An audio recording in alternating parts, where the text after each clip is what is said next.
बड़ी हास्यास्पद बात है, यानी हंसने वाली बात है कि चुनाव आयोग एक तरफ राहुल गांधी से कह रहा है कि आप शपथ पत्र दीजिए, जो कुछ आप कह रहे हैं शपथ पत्र देकर के कहिए कि वो सही है, और दूसरी तरफ अब अलग अलग जगह पर ग्राउंड्स पर जाकर के रिपोर्टर्स ने जब राहुल गांधी के दावे की पड़ताल करनी शुरू की तो उसके बाद में वो दावे सच साबित होते हुए दिखाई दे रहे हैं।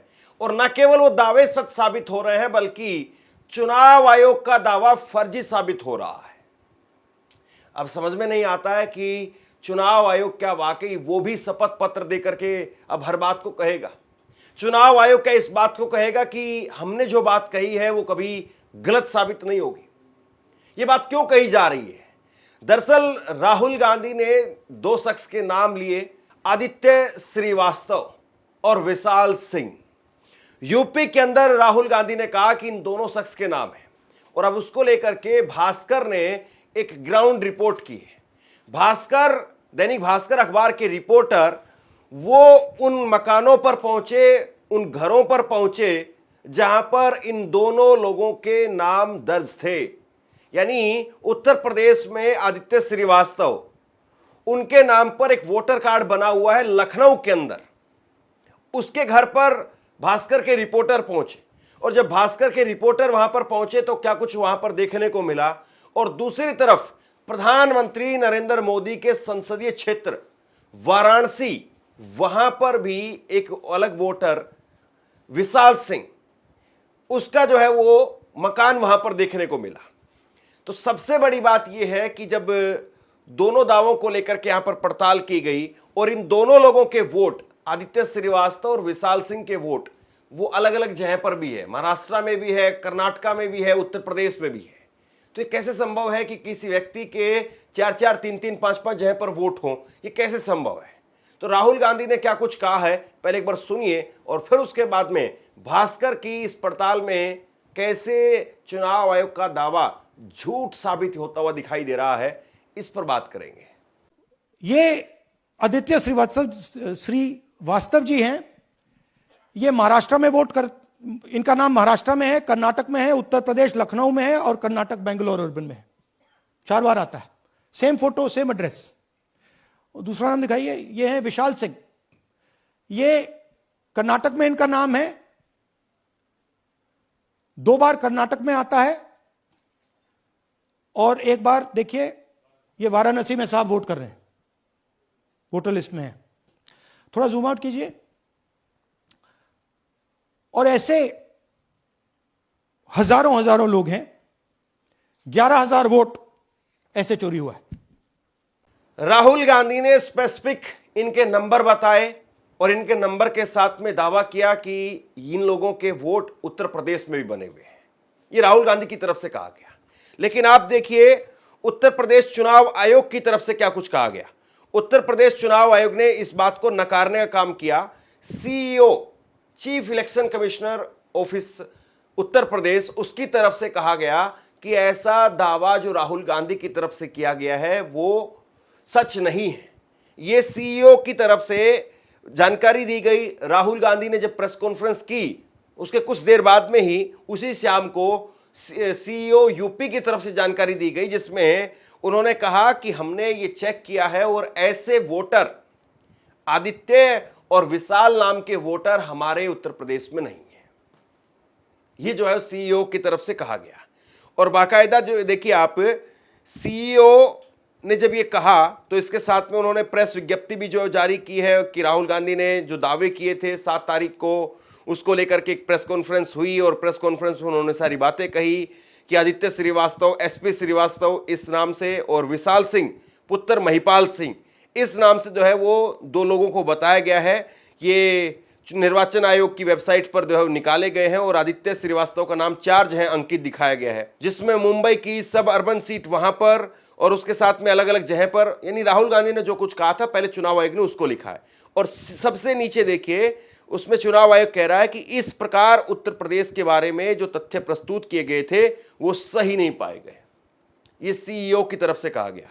अब देखिए भास्कर ने अपनी रिपोर्ट में क्या पाया है। भास्कर ने जो है वो ग्राउंड रिपोर्ट की, और भास्कर ने पड़ताल में पाया कि राहुल गांधी का दावा सही है।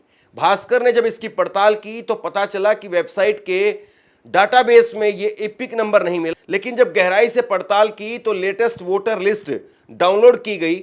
47 पेज की पीडीएफ फाइल में भाग संख्या 84 वोटर लिस्ट में 630 नंबर पर आदित्य श्रीवास्तव का नाम दर्ज पाया गया, वह भी सेम इपिक के साथ में जिसका दावा राहुल गांधी ने अपनी प्रेस कॉन्फ्रेंस में किया था। तो भास्कर कह रहे हैं कि भैया हमने खुद से चेक किया, तो जब खुद से हमने चेक किया तो वहां पर यह नंबर मौजूद था, यानी वेबसाइट पर यह नंबर मौजूद था। लेकिन अब सवाल यह है कि वेबसाइट पर तो हो सकता है कि मौजूद हो, क्या सच में भी मौजूद था? तो अब यह तस्वीर देखिए आप, दैनिक भास्कर के रिपोर्टर वो पहुंचे उस मकान पर जो मकान दिखाया गया था आदित्य श्रीवास्तव के वोटर कार्ड में कि ये आदित्य श्रीवास्तव का मकान। और इस मकान पर जब भास्कर के रिपोर्टर पहुंचे तो यहां पर पता चला कि यहां पर अब किराएदार रहते हैं। यह मकान उनके पिता का है, आदित्य श्रीवास्तव के पिता एसपी श्रीवास्तव का मकान है, और आदित्य श्रीवास्तव इस वक्त में बेंगलुरु में है। किराएदार जो हैं वो खुद बताते हैं, भास्कर के रिपोर्टर ने आवाज देकर के पूछा कि हमें उनसे मिलना है, तो उन्होंने कहा कि वो यहां नहीं रहते हैं, वो तो मकान हमें किराए पर दिया हुआ है, वो बेंगलुरु रहते हैं। यानी वेबसाइट पर भी चुनाव आयोग का दावा वो गलत है, और जमीन पर भी दावा चुनाव आयोग का यहां पर गलत होता हुआ दिखाई दे रहा है। और इसके बाद में दूसरे जो वोटर हैं विशाल सिंह, उनको लेकर के भी दावा जो है वो चुनाव आयोग का गलत साबित हुआ है। अब आप देखिए ये आपकी स्क्रीन पर आदित्य श्रीवास्तव की और विशाल श्रीवास्तव की, ये दोनों का नाम चुनाव आयोग की उस वेबसाइट पर भी है, ये यहां पर पुष्टि हो गई। मोहम्मद जुबैर और कई सारे फैक्ट चेकर ने इस बात को चेक किया कि राहुल गांधी ने जो कहा है वो सही है, चुनाव आयोग ने जो कहा है वो सही नहीं है। तो यानी कहीं ना कहीं राहुल गांधी का दावा वो न केवल यहां पर सच साबित हो रहा है, बल्कि चुनाव आयोग उसकी पोल खुल रही है। और चुनाव आयोग कहता है कि राहुल गांधी हल्फनामा दे हमें, और हल्फनामा दे करके कहे कि वो जो बात कह रहे हैं वो सही है। मुझसे इलेक्शन कमीशन एफिडेविट मांगता है, मुझसे कहता है कि मुझे ओथ लेना है, ओथ लेना है। मैंने पार्लियामेंट के सामने, पार्लियामेंट के अंदर ओथ लिया है, इस संविधान के सामने ओथ लिया है, इस पर हाथ डाल के वोट लिया है, इस पे हाथ डालकर ओथ लिया है। और आज जब हिंदुस्तान की जनता हमारे डेटा को लेकर इलेक्शन कमीशन के वेबसाइट पर सवाल पूछ रही है, तो इलेक्शन कमीशन ने अपना वेबसाइट बंद कर दिया। मध्य प्रदेश, राजस्थान, बिहार के वेबसाइट बंद कर दिए हैं, क्योंकि वो जानते हैं कि अगर हिंदुस्तान की जनता ने इसी डेटा को लेकर सवाल पूछना शुरू कर दिया तो उनका पूरा ढांचा कोलैप्स कर जाएगा। राहुल गांधी ने जो कुछ कहा, जाहिर सी बात है उसकी पड़ताल होनी चाहिए। कम से कम देश को यह पता जरूर होना चाहिए कि राहुल गांधी सही है या चुनाव आयोग सही है, क्योंकि यह मामला केवल किसी पार्टी की हार या जीत का नहीं है। सरकार तो बनती ही बनती है। बीजेपी की सरकार बन गई है, अगर बीजेपी की नहीं बनती तो हो सकता है कि इंडिया गठबंधन की सरकार बनती, और ऐसा ही चलता रहा है और ऐसा ही चलता रहेगा। लेकिन सवाल इस बात का है कि क्या वाकई देश के चुनाव आयोग को वो अपने कब्जे में ले लिया गया है?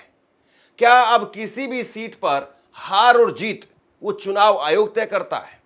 राहुल गांधी तो प्रधानमंत्री नरेंद्र मोदी की सीट को लेकर के भी दावा कर रहे हैं कि नरेंद्र मोदी की सीट को हम बता सकते हैं कि वहां पर भी फर्जीवाड़ा हुआ है या नहीं हुआ है, अगर हमें डॉक्यूमेंट्स मिल जाएं।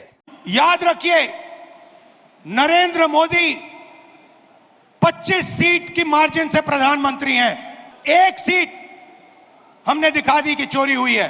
25 सीट वो 35,000 या कम वोटों से जीते हैं। अगर हमें इलेक्ट्रॉनिक डेटा मिल जाए, हम साबित कर देंगे कि हिंदुस्तान का प्रधानमंत्री चोरी करके प्रधानमंत्री बना है। कायदे से तो देश की मीडिया ने राहुल गांधी वाले मुद्दे पर कवरेज की नहीं है। जब राहुल गांधी की प्रेस कॉन्फ्रेंस हुई तो उसके बाद में अगले दिन छपे अखबारों में उस खबर को प्रमुखता से छापा ही नहीं गया। किसी अखबार ने छठे पन्ने पर, किसी अखबार ने 9वें पन्ने पर इस खबर को छापा। हिंदी के बड़े अखबार और अंग्रेजी के बड़े अखबार वो इस खबर को पहले पन्ने पर छाप ही नहीं पाए। केवल 2-3 अखबारों को छोड़ करके किसी भी अखबार के पहले पन्ने पर यह खबर नहीं छपी। आप सोचिए कि इस देश में मीडिया किस तरीके से काम कर रही है। दैनिक जागरण अखबार जिस अखबार का रिपोर्टर राहुल गांधी की प्रेस कॉन्फ्रेंस में था, और उस रिपोर्टर ने सवाल भी पूछा, लेकिन उसके बावजूद दैनिक जागरण अखबार वो इस खबर को पहले पन्ने पर छाप नहीं पाता है। आप सोचिए कि उस रिपोर्टर का भी कितना बड़ा अपमान है कि आप जाते हैं, एक बड़ी स्टोरी लेकर के आते हैं, और वो स्टोरी अभी तक करोड़ों लोग देख चुके हैं, लेकिन आपका अखबार, आपका संस्थान उसको तवज्जो देने के लिए तैयार नहीं है। हम सबने देखा था, एक अनिल मसीह का मॉडल था। अनिल मसीह का मॉडल भी हमने देखा कि कैसे इनवैलिड वोटों को करार दिया जा रहा था, और उसके बाद में मामला जब सुप्रीम कोर्ट में पहुंचा तब जाकर के वो मामला खारिज हुआ। सीसीटीवी के सामने सब कुछ हो रहा था। और एक दूसरा ये मामला है, क्या वाकई ये मामला भी सुप्रीम कोर्ट में पहुंचेगा तभी इसकी तह तक जा पाएंगे? क्यों नहीं आखिरकार चुनाव आयोग वो देश में तमाम पार्टियों को सॉफ्ट कॉपी वोटर लिस्ट मुहैया कराता है? ये बहुत बड़ा सवाल है। क्यों आखिरकार जो है वो ऐसी वोटर लिस्ट दी जा रही है जिसको आप स्कैन नहीं कर सकते हैं? क्यों ऐसी वोटर लिस्ट नहीं मिल रही है जिसको इलेक्ट्रॉनिक वोटर लिस्ट के तौर पर हम कह सकते हैं, जिसको मिनटों के अंदर हम चेक कर सके कि कहां पर किसका नाम है और कहां पर नहीं है? ये बहुत बड़ा सवाल है, और राहुल कह रहे हैं कि यह सवाल केवल मुझे ही नहीं, सबको पूछना चाहिए। और जाहिर सी बात है, कल बीजेपी होगी विपक्ष में, तो बीजेपी को भी इसकी जरूरत पड़ेगी। पूरे देश को यह सवाल पूछना चाहिए कि इलेक्शन कमीशन इलेक्ट्रॉनिक डेटा और वीडियोग्राफी क्यों नहीं दे रहा है? मैं लीडर ऑफ ऑपोजिशन हूं, मगर मैं अकेला नहीं बोल रहा हूं।